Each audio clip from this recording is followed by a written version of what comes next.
Shalom Elohim, haleluya, puji nama Tuhan. Semangat pagi Bapak Ibu Saudara yang dikasihi Tuhan kita, Yesus Kristus. Jumpa lagi bersama saya Pendeta Samuel Mawuntu dalam Renungan Pagi ke 1746 hari. Renungan pagi ini mengudara. Puji Tuhan. Bapak Ibu Saudara yang dikasihi Tuhan, sebelum kita mengawali segala aktivitas kita di pagi hari ini, mari kita buka hari ini bersama Tuhan dengan mendengarkan firman Tuhan. Sebelum kita membaca, mendengarkan, dan merenungkan firman Tuhan hari ini, mari kita berdoa, minta pimpinan Roh Kudus. Kita berdoa. Bapa di surga, berbicaralah kepada kami semua. Pakai firman Tuhan ini untuk menegur kami, menasehati kami, menguatkan kami, meneguhkan iman percaya kami, dan menuntun kami supaya kami terus berjalan di jalan Tuhan yang benar. Dan pakai firman Tuhan ini untuk memberkati kami semua. Di dalam nama Tuhan Yesus yang adalah firman Allah yang hidup, kami berdoa. Amin. Haleluya. Bapak Ibu Saudara yang dikasihi Tuhan, minggu-minggu ini kita akan masuk dalam minggu penderitaan Tuhan Yesus. Hari Jumat nanti kita akan mengenang Jumat Agung, di mana kita akan memperingati kematian Tuhan kita Yesus Kristus yang telah menebus dosa-dosa umat manusia. Mari kita lihat kejadian-kejadian sebelum Tuhan Yesus ditangkap dan mati di atas kayu salib. Mari buka Alkitab kita dalam Injil Lukas pasal 22 ayat 39 sampai ayat 46. Di bawah perikop di Taman Getsemani. Demikian firman Tuhan. Lalu pergilah Yesus keluar kota, dan sebagaimana biasa, ia menuju Bukit Zaitun. Murid-muridnya juga mengikuti dia. Setelah tiba di tempat itu, ia berkata kepada mereka, "Berdoalah supaya kamu jangan jatuh ke dalam pencobaan." Kemudian ia menjauhkan diri dari mereka kira-kira sepelempar batu jaraknya. Lalu ia berlutut dan berdoa, katanya, "Ya Bapakku, jikalau engkau mau, ambillah cawan ini daripadaku. Tetapi bukanlah kehendakku, melainkan kehendakmu-lah yang terjadi." Maka seorang malaikat dari langit menampakkan diri kepadanya untuk memberi kekuatan kepadanya. Ia sangat ketakutan dan makin bersungguh-sungguh berdoa. Peluhnya menjadi seperti titik-titik darah yang bertetesan ke tanah. Lalu ia bangkit dari doanya dan kembali kepada murid-muridnya. Tetapi ia mendapati mereka sedang tidur karena duka cita. Katanya kepada mereka, "Mengapa kamu tidur? Bangunlah dan berdoalah, supaya kamu jangan jatuh ke dalam pencobaan." Amin. Haleluya. Bapak Ibu Saudara yang dikasihi Tuhan, dari kebenaran firman Tuhan ini kita diajarkan oleh Tuhan Yesus bagaimana caranya menghadapi pergumulan yang berat dalam hidup kita. Apa yang harus kita lakukan? Kalau saat ini saudara mengalami satu persoalan pergumulan yang begitu berat, mari kita belajar dari firman Tuhan ini. Yang harus kita lakukan sekarang adalah berdoa. Amin. Haleluya. Perhatikan ayat 39 sampai 41. Lalu pergilah Yesus keluar kota, dan sebagaimana biasa ia menuju Bukit Zaitun. Murid-muridnya juga mengikuti dia. Setelah tiba di tempat itu, ia berkata kepada mereka, "Berdoalah supaya kamu jangan jatuh ke dalam pencobaan." Kemudian ia menjauhkan diri dari mereka kira-kira sepelempar batu jaraknya. Lalu ia berlutut dan berdoa. Katanya, sampai di situ pembacaan firman.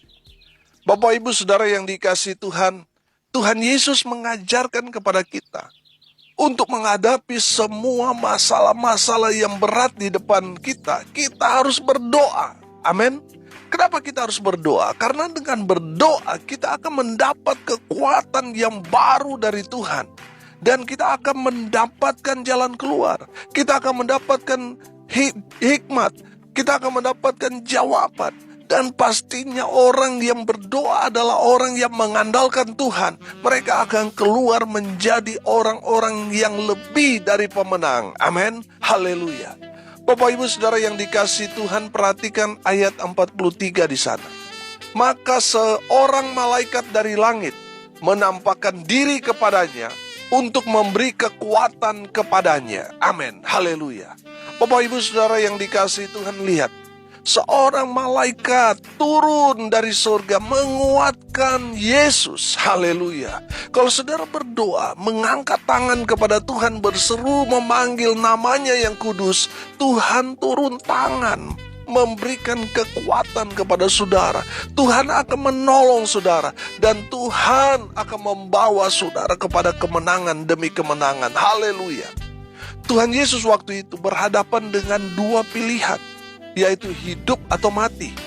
Dua pilihan itu membuat Yesus bergumul, karena dalam dua pilihan itu ada ujian dan pencobaan.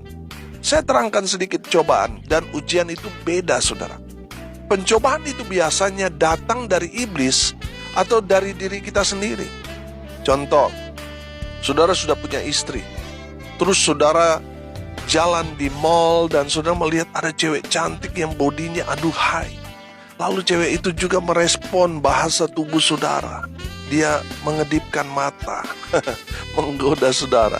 Akhirnya saudara lupa dengan istri di rumah. Itu namanya cobaan. Dan orang yang merespon itu akhirnya jatuh dalam dosa. Dampak dari cobaan tersebut adalah kehancuran. Kehancuran rumah tangga, ya, kehancuran kehidupan saudara. Hubungan saudara dengan Tuhan juga jadi hancur. Saudara yang dikasihi Tuhan, dampak dari cobaan itu adalah kehancuran. Tujuan dari cobaan itu ya menghancurkan hidup saudara. Cobaan-cobaan biasanya datang menggoda saudara dari berbagai-bagai keinginan. Karena saudara ingin dan itu, dengan keinginan itu saudara kalau tidak kuat, saudara akan jatuh dalam pencobaan. Ada berapa banyak orang yang sudah punya HP bagus, sudah punya HP mahal, tapi tidak puas. Masih mau HP yang baru lebih mahal. Padahal dia tidak mampu. Tapi karena keinginannya, dia akhirnya mengajukan kredit. Tapi di tengah jalan dia tidak bisa membayar kredit, alhasil HP-nya ditarik. Itu namanya pencobaan. Orang kalau sudah jatuh dalam pencobaan pasti hancur. Ada juga yang ingin supaya dia kelihatan kaya, akhirnya saudara apa? Jual diri dan sebagainya. Jatuh dalam pencobaan. Beda dengan ujian. Ujian itu datangnya atau seizin Tuhan untuk memurnikan iman kita. Dan di akhir dari ujian itu pasti ada pemulihan. Pasti ada berkat Tuhan yang melimpah. Dan nama Tuhan dimuliakan. Amin. Haleluya. Bapak Ibu Saudara yang dikasihi Tuhan, kita harus melihat Tuhan Yesus itu dua sisi. Satu sisi dia adalah Allah itu sendiri. Dan di sisi yang lain, Tuhan Yesus adalah 100% manusia sejati. Kalau kita melihat dalam pelayanan Tuhan Yesus di muka bumi, saya melihat Tuhan Yesus cenderung mengenakan kemanusiaannya daripada kealahannya. Filipi 2 ayat 6 sampai ayat 8. Yang walaupun dalam rupa Allah, tidak menganggap kesetaraan dengan Allah itu sebagai milik yang harus dipertahankan, melainkan telah mengosongkan dirinya sendiri dan mengambil rupa seorang hamba dan menjadi sama dengan manusia.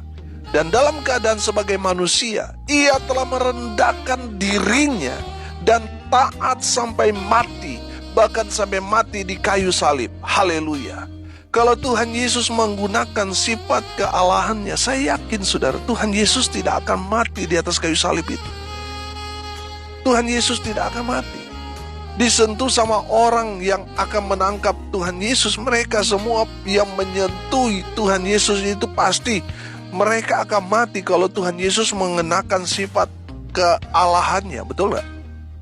Kalau seperti itu, Saya yakin saudara, kalau Tuhan Yesus memakai sifat kealahannya, maka tidak ada karya salib, tidak ada penebusan. Kenapa Tuhan Yesus harus mati? Supaya penebusan itu sah, untuk mengenapi karya penebusan dosa. Saudara, beberapa waktu yang lalu di imamat kita belajar tentang korban. Untuk mengorbankan hewan korban itu, dia harus mati. Darahnya itu harus dicurahkan, harus dibasuh di mezbah itu. Saudara yang dikasihi Tuhan, Tuhan Yesus harus mati di atas kayu salib itu sebagai apa? Korban penebusan dosa. Supaya kita yang percaya kepada Tuhan Yesus, kita selamat. Amin. Makanya Tuhan Yesus harus mati. Dia harus mengenakan sifat kemanusiaannya. Saudara yang dikasihi Tuhan, dari firman Tuhan ini kita jadi mengerti kenapa Tuhan Yesus mengalami pergumulan dalam memilih hidup atau mati. Itu karena Tuhan Yesus mengenakan kemanusiaannya. Makanya dia ada rasa takut, ada rasa sakit, dan bisa mati, saudara. Karena Tuhan Yesus mengenakan sifat manusianya. Amin.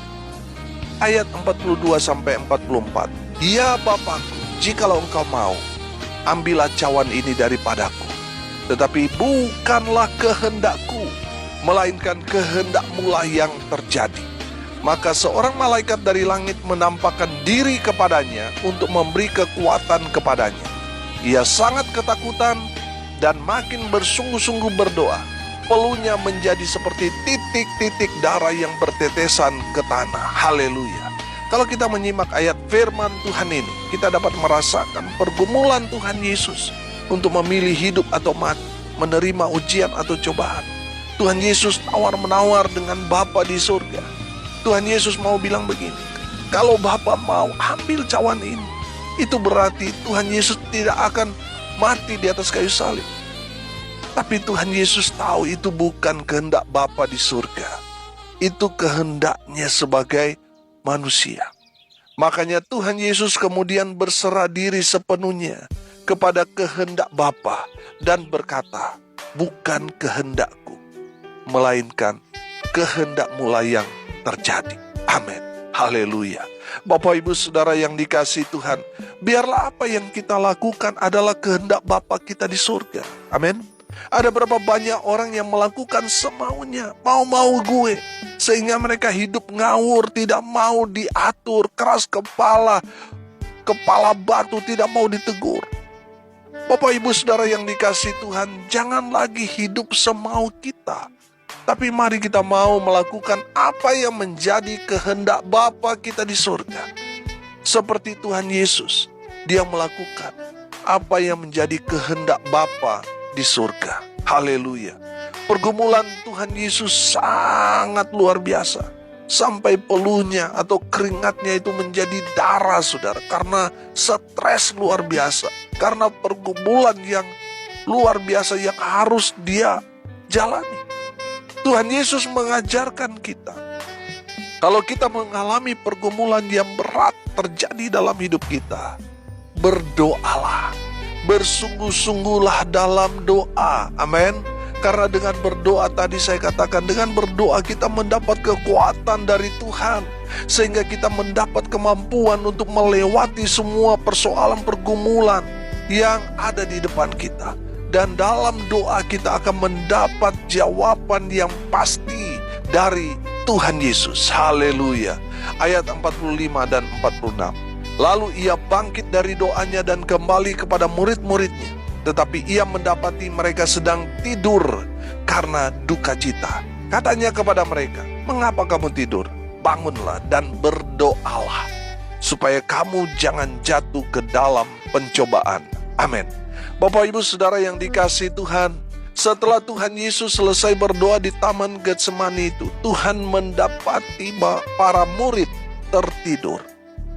Tuhan Yesus mau berkata kepada kita semua yang sedang tertidur saat ini. Orang yang tertidur di sini adalah orang Kristen yang tidak lagi berdoa. Ada berapa banyak pendeta, majelis, apalagi jemaat yang sudah tertidur begitu lama, sudah tidak lagi berdoa secara pribadi dengan Tuhan. Bukan kebetulan saudara mendengar renungan ini. Tuhan Yesus mau berkata kepada saudara sekalian, bangunlah dari tidurmu dan berdoalah. Berdoalah sebab hari-hari esok, hari-hari ke depan ini firman Tuhan berkata, hari-hari ini jahat. Kehidupan ini akan semakin rusak, semakin jahat, saudara. Oleh karena itu, kita sebagai anak-anak Tuhan, kita harus berdoa. Supaya apa, saudara? Supaya kita kuat menghadapi semua persoalan pergumulan yang ada di depan kita. Tuhan Yesus sudah memberi kita teladan yang baik. Untuk kuat dalam menghadapi semuanya itu, kita harus berdoa. Tuhan Yesus memberi kita pelajaran yang sangat berharga buat kita semua, anak-anak Tuhan. Berdoalah. Kalau saat ini kita mengalami satu tekanan hidup, pergumulan yang berat, berdoalah. Kenapa kita harus berdoa? Karena dengan berdoa, yang pertama, kita mendapat kekuatan dari Tuhan. Haleluya. Yang kedua, saudara, kenapa kita harus berdoa? Karena dengan berdoa, kita mendapat jawaban dari Tuhan. Haleluya. Dan yang ketiga, kenapa kita harus berdoa? Karena dengan berdoa, kita jauh dari godaan-godaan pencobaan. Amin. Mari kita berdoa. Bapa di surga, terima kasih sudah berbicara kepada kami melalui kebenaran firman Tuhan ini dan menegur, menasihati kami, mengingatkan kami, supaya kami bangun dari tidur kami dan berdoa. Terima kasih Bapa di surga, berkati semua pendengar dimanapun mereka berada. Berkati hidup mereka, masa muda mereka diberkati, rumah tangga mereka diberkati, usaha pekerjaan pelayanan mereka, Tuhan Yesus berkati, buat mereka beruntung dan berhasil dalam segala hal. Hamba berdoa di dalam nama Tuhan Yesus. Hamba berdoa biarlah Tuhan melawat menjamah mereka yang saat ini sedang bergumul dengan sakit penyakit. Tuhan lawat, Tuhan jamah, Tuhan sembuhkan. Oleh bilur-bilur darah Yesus, mereka yang sakit disembuhkan, mereka yang lemah dikuatkan, mereka yang berduka cita diberikan penghiburan dari Tuhan, mereka yang hari ini berulang tahun, Tuhan Yesus memberkati dengan umur panjang, kesehatan, kekuatan dari Tuhan menyertai kehidupan mereka selalu. Hamba berdoa biarlah berkat surga turun memenuhi semua pendengar. Bapak Ibu Saudara yang dikasihi Tuhan, arahkanlah hatimu dan terimalah berkat dari Tuhan Yesus. Tuhan memberkati engkau dan melindungi engkau. Tuhan menyinari engkau dengan wajah-Nya dan memberi engkau kasih karunia. Tuhan menghadapkan wajah-Nya kepadamu dan memberi engkau damai sejahtera. Di dalam nama Tuhan Yesus, sumber segala berkat, Bapak Ibu Saudara yang percaya diberkati Tuhan, katakan amin. Puji Tuhan. Bapak Ibu Saudara yang dikasihi Tuhan, kalau saudara merasa diberkati melalui renungan pagi ini, bagikan juga kepada saudara-saudara yang lain agar mereka juga diberkati. Karena untuk itulah kita dipanggil untuk jadi berkat. Kalau saudara mau konseling, mau sharing, mau didoakan, saudara bisa menghubungi WA saya di nomor 081337491360. Saya bersama hamba-hamba Tuhan akan berdoa buat saudara, karena kami percaya bagi Tuhan tidak ada yang mustahil. Amin. Haleluya. Saudara yang dikasihi Tuhan, saya minta izin sebentar. Saya mau katakan ini, saudara. Gereja yang Tuhan percayakan untuk saya gembalakan saat ini sedang mencari dana untuk membeli sebidang tanah dan membangun rumah Tuhan di atas. Kami melangkah dengan iman. Kami percaya Tuhan akan menyediakan semuanya bagi kami. Bagi Bapak Ibu Saudara yang tergerak hatinya dan mau menabur, silakan menabur ke nomor rekening Bank BCA 6485464577. Sekali lagi, di nomor rekening Bank BCA di nomor 6485464577 atas nama Yance Fritz Lolong dan Johnny Dendeng.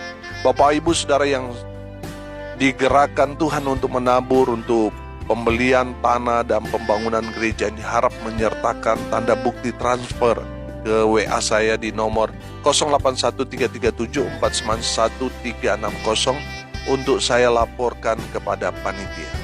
Bapak Ibu Saudara yang sudah menabur, saya ucapkan banyak terima kasih dan Tuhan Yesus memberkati saudara dengan luar biasa. Salam kasih dari Bali. Saya Pendeta Samuel Maubuntu. Sampai jumpa besok pagi. Tuhan Yesus memberkati kita semua. Haleluya.